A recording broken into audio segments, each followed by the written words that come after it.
நினைக்கிறேன். மீன்ஸ் என்னன்னு சொன்னாக்கா, நான் என்ன செய்யணும்னு சொல்லிட்டு நீங்கள்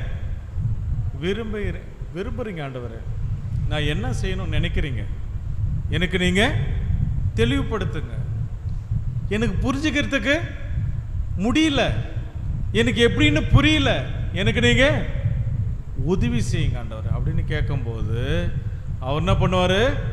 நம்முடைய கரங்களை பிடிச்சு அவர் நம்ம நடத்தி கொண்டு வருவார். எந்த இடத்துல இருந்தாலும் சரி, குடும்பத்தில் போராட்டமா, வேலை செய்யக்கூடிய இடத்துல பிரச்சனையா, உன்னால் முடியலையா, தாங்க முடியலையா, முழங்கால் படி, ஆண்டவரே என்னை நடத்தும் ஆண்டவரே, எனக்கு நீர் உதவி செய்யும் ஆண்டவரே. தாவீது ஆராதிக்கிறாருன்னு சொன்னா காரணம் என்ன? நீர் என்னோடு கூட இராமல் போயிருந்தால் நான் எப்பொழுதே மரித்து மௌனத்திற்குள்ளாக போயிருப்பேன். என் உள்ளத்தில் விசாரங்கள் பெருகையிலே உம்முடைய ஆறுதல் என்னை தேற்றி